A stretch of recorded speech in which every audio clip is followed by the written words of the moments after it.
नमस्कार। इस विस्तृत विश्लेषण में बहुत बहुत स्वागत है।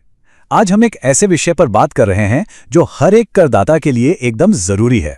वित्तीय कागजातों को सही रखना, सच कहूं तो कभी कभी एक बहुत बड़ी पहेली सुलझाने जैसा लगता है ना? खासकर जब बात पैन कार्ड की हो। तो आज की इस चर्चा में हम पैन कार्ड में सुधार करने की इस पूरी प्रक्रिया को डिकोड करने वाले हैं, वो भी बहुत ही आसान और स्पष्ट तरीके से। सरकारी कागजी कार्यवाही का नाम सुनते ही अक्सर मन में एक अजीब सी घबराहट होने लगती है, और जब अचानक पता चले कि पैन कार्ड में कोई गलती हो गई है, तब तो ये चिंता और भी बढ़ जाती है। सच में ये जानकर हैरानी होती है कि हर साल लाखों वित्तीय फॉर्म सिर्फ छोटी छोटी गलतियों के कारण खारिज हो जाते हैं। एक से ज्यादा गलतियों को ठीक करना कोई आसान काम नहीं लगता। ऐसा लगता है जैसे किसी भूल भुलैया में फंस गए हों।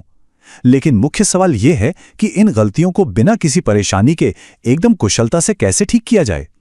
सही जानकारी के अभाव में यह मुश्किल जरूर लगता है, लेकिन सही तरीका अपनाकर इसे बहुत ही आसानी से सुलझाया जा सकता है।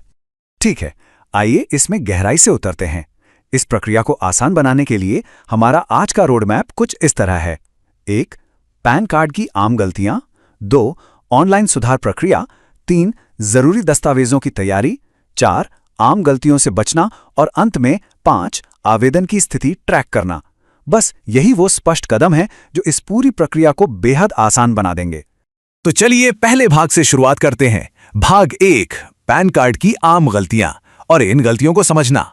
किसी भी समस्या को सुलझाने का पहला कदम उसे अच्छे से समझना होता है। रोजमर्रा की जिंदगी में हम देखते हैं कि पैन कार्ड में अक्सर नाम की स्पेलिंग गलत छप जाती है, पता गलत दर्ज हो जाता है, या फिर जन्मतिथि में गड़बड़ी हो जाती है। अब एक गलत पैन कार्ड के बहुत ही गंभीर परिणाम हो सकते हैं, जैसे कि अचानक से वित्तीय लेनदेन का रुक जाना या फिर टैक्स भरते समय आने वाली जटिल समस्याएं। इसके बिल्कुल विपरीत एक सही और अपडेटेड पैन कार्ड वित्तीय रिकॉर्ड्स को एकदम सुचारू बनाता है और सच में एक अद्भुत मानसिक शांति प्रदान करता है। अब बढ़ते हैं दूसरे खंड की ओर। भाग 2, ऑनलाइन सुधार प्रक्रिया, जो है असल में एक बेहतरीन डिजिटल समाधान।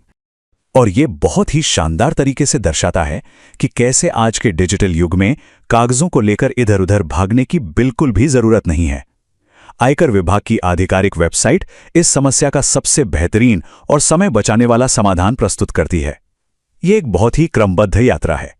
पहले चरण में प्रक्रिया शुरू करने से पहले ही सभी जरूरी दस्तावेजों को एक साथ इकट्ठा कर लेना चाहिए। इसके बाद दूसरे चरण में आधिकारिक आयकर वेबसाइट पर जाकर ध्यानपूर्वक ऑनलाइन फॉर्म भरा जाता है।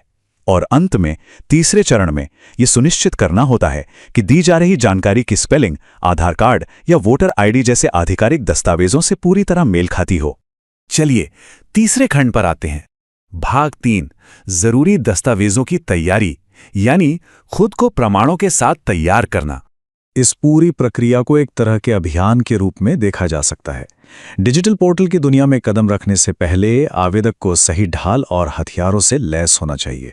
तो सबसे महत्वपूर्ण बात यह है कि मुख्य रूप से 3 आवश्यक प्रमाणों की हमेशा जरूरत पड़ती है। पहचान पत्र यानी आईडी प्रूफ, पते का प्रमाण यानी एड्रेस प्रूफ, और जन्मतिथि का प्रमाण यानी डीओबी प्रूफ। इन दस्तावेजों का पूरी तरह से अपडेटेड होना एकदम अनिवार्य है, ताकि ये उस जानकारी का बिना किसी त्रुटि के समर्थन कर सके जिसे सुधारा जा रहा है। आगे बढ़ते हैं चौथे खंड की तरफ। भाग 4, आम गलतियों से बचना और द्वितीयक गलतियों को रोकना। जब किसी एक गलती को सुधारा जा रहा हो तो यह सुनिश्चित करना बहुत ही जरूरी है कि अनजाने में कोई नई गलती ना हो जाए। सबसे ज्यादा देरी इसी वजह से होती है कि स्पेलिंग्स आपस में मेल नहीं खाते। आधिकारिक दस्तावेजों जैसे आधार कार्ड या वोटर आईडी कार्ड के साथ हर एक अक्षर का मिलान करना ही सबसे सुरक्षित तरीका है। सोचिए, अगर वास्तविक नाम कुमार है और भूलवश फॉर्म में कुमारी लिख दिया जाए तो आवेदन बीच में ही अटक सकता है। इस तरह की बारीकी पर ध्यान देने से ही नौकरशाही में होने वाली अनावश्यक देरी से बचा जा सकता है।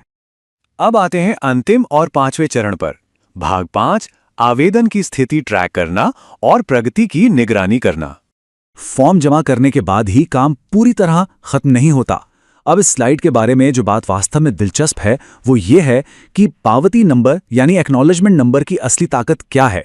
ये महज कुछ अंकों की संख्या नहीं है, ये वो कुंजी है जो पूरे ट्रैकिंग प्रोसेस का नियंत्रण आवेदक के हाथ में देती है।